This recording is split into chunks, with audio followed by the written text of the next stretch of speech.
Congressional negotiators have inched toward a potential agreement on a catch-all spending bill. Would deny President Donald Trump's request. Immediate funding to construct a wall along the Mexico border. The emerging measure would increase the defense budget and eliminate the threat of a government shutdown on Mr. Trump's 100th day in office this Saturday. Top Senate Democrat Chuck Schumer said Republican negotiators were following the lead of Mr. Trump, who signaled on Monday evening he would not insist on $1 billion worth, £800 million, of wall funding now as an addition to the $1 trillion plus, £800 billion, spending bill. Mr. Trump told a gathering of conservative media reporters he might be willing to wait until September for the funding. Other stumbling blocks remain, but the decision by Mr. Trump and his Republican allies to back down on the wall steered the talks on the spending measure in a positive direction. Senate Majority Leader Mitch McConnell said he was optimistic the talks would produce an agreement in the next few days.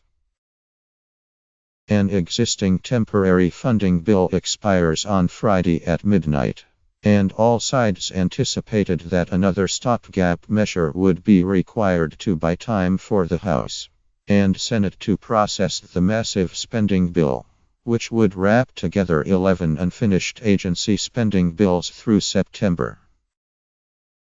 Mr. Trump campaigned throughout the country last year promising a wall across the entire 2,200-mile southern border, promising that Mexico would pay for it.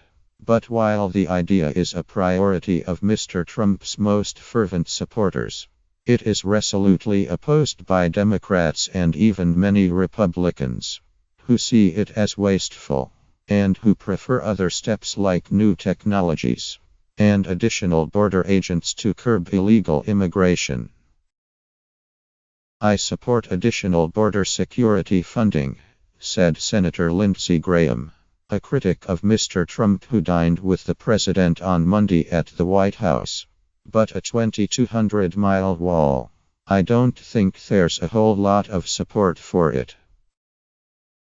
Mr. Trump vowed to fight for the wall. The wall is going to get built, he said at the White House on Tuesday. Asked when, he said, soon. Democrats vowed not to give up, either, and looked forward to the fight.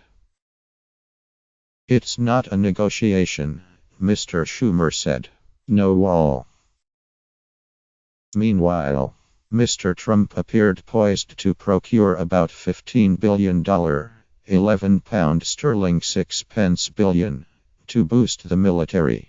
Democrats said they were satisfied with the emerging outlines of the measure, which stick closely to versions of the legislation that were being negotiated late last year.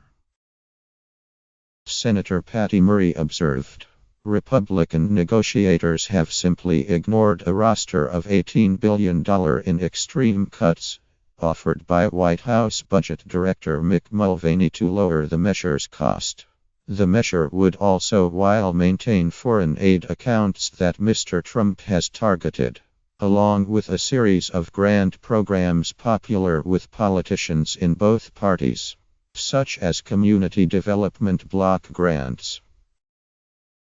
Meanwhile, House politicians returned to Washington on Tuesday evening and faced a renewed push from the White House to revive their beleaguered health care bill in hopes of attracting enough votes to finally push it through the House. Leaders of the conservative House Freedom Caucus met to consider a proposal to change the Republican legislation to let states get federal waivers to ignore coverage requirements imposed by President Barack Obama's health care law. These include a prohibition against insurers charging higher premiums for seriously ill customers. The plan has real merits worthy of consideration. All the Freedom Caucus folks, said Representative Mark Meadows, leader of that group. He helped craft the idea with Representative Tom MacArthur, a leader of a group of Republican moderates. Meadows and numerous conservatives and moderates opposed an initial version of the bill, forcing House leaders to withdraw the measure before a planned vote last month. Republican leaders are trying to determine if the proposed changes can gain enough votes to pass, but that remains uncertain. App.